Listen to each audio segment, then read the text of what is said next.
ये कहानी एक ऑस्कर नाम के बौने लड़के की है जो अपनी हवस मिटाने के लिए नौकरानी से लेकर अपनी पड़ोसन तक को नहीं छोड़ता और उनको प्रेग्नेंट कर देता है। ये कहानी ऑस्कर के कारनामों से भरी हुई है, तो वीडियो के अंत तक बने रहे। देखते हैं ऑस्कर क्या क्या कारनामे करता है। कहानी की शुरुआत में हम एना नाम की एक औरत को देखते हैं जो एक खेत में काम कर रही थी। तभी वहां पर जोसेफ नाम का एक व्यक्ति भागते हुए उसके पास आता है और पुलिस से छुपने के लिए उसकी मदद मांगता है। फिर एना अपने बंजर खेत में जोसेफ को छुपा लेती है, लेकिन जोसेफ एक नंबर का हरामी था और वो एना के खेत में ही हल चलाने लगता है। फिर पुलिस को जब जोसेफ नहीं मिलता तो वो वहां से चली जाती है और पुलिस के जाने के बाद वो दोनों भी वहां से भाग जाते हैं और दोनों एक साथ रहना शुरू कर देते हैं। फिर एक दिन पुलिस जोसेफ को पकड़ ही लेती है, पर इससे पहले कि वो उसे मार डाले जोसेफ पानी में कूदकर कहीं गायब हो जाता है। अब कुछ लोगों का कहना है कि वो डूबकर मर गया और कुछ लोगों का कहना है कि वो भागकर अमेरिका आ गया,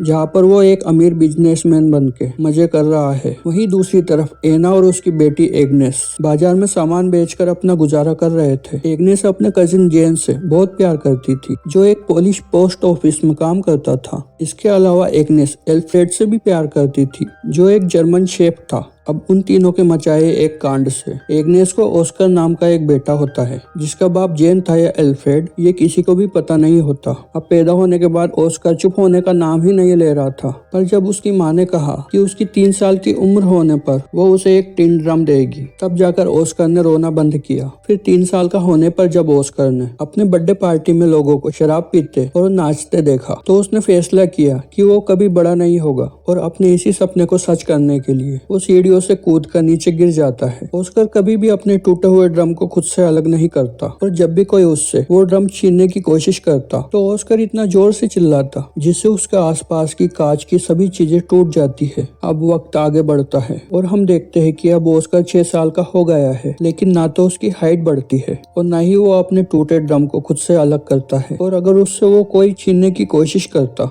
तो वो अपनी आवाज से कांच तोड़ देता है। अब ऑस्कर की ये पावर देखकर डॉक्टर भी हैरान थे, लेकिन ऑस्कर के परिवार को ये जानना था कि ऑस्कर बड़ा क्यों नहीं हो रहा। दूसरी तरफ हम देखते हैं कि एग्नेस हर गुरुवार को ऑस्कर के साथ शहर जाती थी और काम के बहाने ऑस्कर को एक दुकान में छोड़कर वो जेन के पास जाकर उसके साथ इंटीमेट होती थी। पर एक दिन ऑस्कर को अपनी माँ के इस कांड के बारे में पता चल जाता है। अब कुछ साल और बीतते हैं और अब ऑस्कर 12 साल का हो चुका है। फिर एक दिन ऑस्कर अपने मॉम डैड के साथ सर्कस देखने जाता है, जहाँ पर कुछ बोने लोगों को परफॉर्म करता देखकर ऑस्कर के मॉम डैड को भी लगता है कि ऑस्कर भी बोना है। फिर सर्कस खत्म होने के बाद ऑस्कर बेब्रा नाम के एक बोने से मिलता है, जो कि ऑस्कर के टैलेंट को देखने के बाद उसे अपने सर्कस में काम करने के लिए बोलता है। और तभी वहाँ पर ऑस्कर के मॉम डैड आ जाते हैं और उसे अपने साथ ले जाते हैं। अब इसके कुछ ही दिनों बाद हम देखते हैं कि एग्नेस जिस दुकानदार के पास ऑस्कर को छोड़ के जाती थी, वो दुकानदार एग्नेस से प्यार करने लगा था। वो उसे और ऑस्कर को अपने साथ लंदन चलने के लिए बोलता है, लेकिन एग्नेस उसे मना कर देती है और वहां से चली जाती है। फिर कुछ दिनों बाद एग्नेस को पता चलता है कि वो प्रेग्नेंट है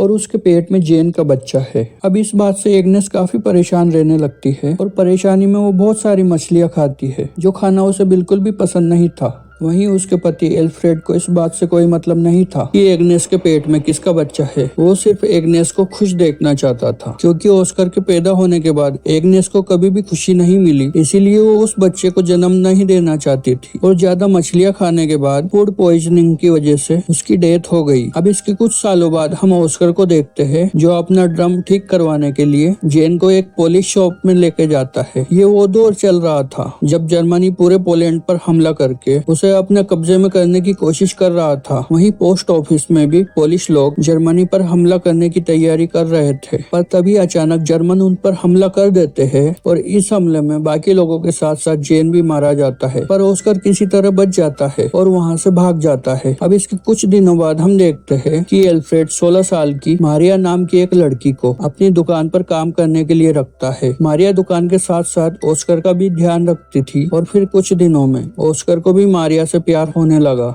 ऑस्कर भी मारिया जितनी उम्र का था, पर मारिया को इस बात पर यकीन नहीं था और उसे लगता था कि वो अभी भी एक बच्चा है। फिर एक रात जब एल्फ्रेड किसी काम से बाहर जाता है तो ऑस्कर अपनी चढ़ती जवानी को रोक नहीं पाता और वो मारिया के कंबल में घुसकर उसके खेत में अपना गन्ना डालने लगता है। अब मारिया को भी इसमें काफी मजा आ रहा था, इसीलिए वो भी उसका साथ देने लगती है। अब धीरे धीरे ऑस्कर उसके और करीब आने लगा, लेकिन फिर उसे एक दिन पता चला कि मारिया का एल्फ्रेड के साथ चक्कर चल रहा है। मारिया एल्फ्रेड से बहुत प्यार करती थी, लेकिन एल्फ्रेड सिर्फ उसे यूज करता था। अब इस बात से मारिया बहुत ज्यादा दुखी हो जाती है और रोने लगती है। पर जब ऑस्कर उसे संभालने के लिए उसके पास आता है तो मारिया उसको बोना बोलकर उसे जलील करती है और उसके पिछवाड़े पर एक लात मारती है। अब कुछ महीनों बाद हम देखते हैं कि मारिया एल्फ्रेड के बच्चे की माँ बनने वाली थी, लेकिन ऑस्कर उसे मारना चाहता था, लेकिन मारिया ऐसा होने नहीं देती। फिर इसके कुछ दिनों बाद मारिया एक बच्चे को जन्म देती है, जिसको पाकर सब काफी खुश थे, लेकिन ऑस्कर इससे बिल्कुल भी खुश नहीं था, क्योंकि उसे लगता था कि ये बच्चा उसका है और वो भी उसके जैसा एक बोना बच्चा निकलेगा। दूसरी तरफ हम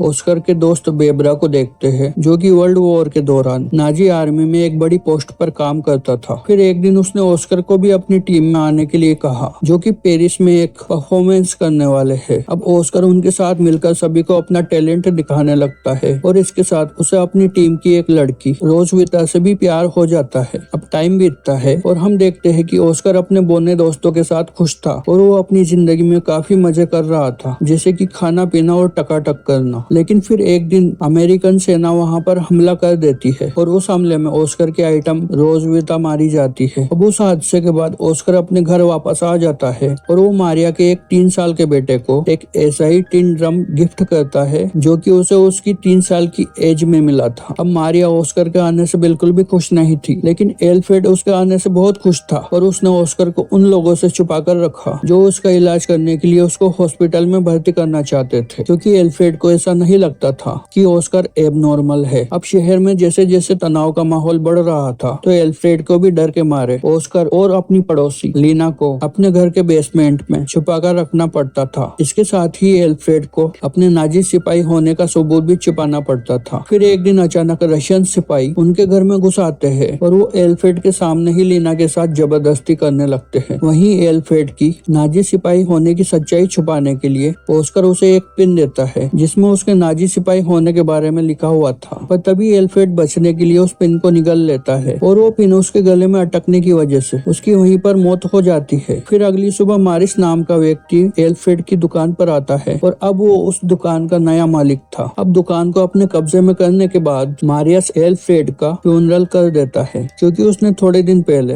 अपनी पत्नी और बच्चे को खोया था और वो अपनों को खोने का दुख अच्छे से समझता था। वहीं एल्फ्रेड के फ्यूनरल पर ऑस्कर को भी समझ में आ जाता है कि उसका इस दुनिया में अब कोई नहीं है, इसलिए ऑस्कर अब डिसाइड करता है कि अब वो फिर से बड़ा होगा। फिर ऑस्कर अपने ड्रम को भी एल्फ्रेड के साथ ही दफना देता है, लेकिन तभी कहीं से एक पत्थर आकर ऑस्कर के सिर पर लगता है और वो वहीं पर बेहोश हो जाता है। फिर वहाँ पर मौजूद एक आदमी बताता है कि ऑस्कर अब बड़ा होने लगा है। फिल्म के लास्ट सीन में हम देखते हैं कि एना को छोड़कर सभी लोग शहर को छोड़कर चले जाते हैं, जहाँ ऑस्कर को अब पता चलता है कि उसकी चिल्लाने की शक्ति भी अब जा चुकी है। लास्ट में एना वहीं पर रह जाती है जहाँ से इस कहानी की शुरुआत हुई थी और इसी के साथ इस फिल्म का यही अंत होता है। तो अगर ये मूवी आपको अच्छी लगी, ये एक्सप्लेनेशन अच्छा लगा, तो इस वीडियो को एक लाइक करना और इस चैनल को सब्सक्राइब करना। मिलते हैं किसी और दिन एक नई वीडियो में, तब तक के लिए टिल देन बाय बाय।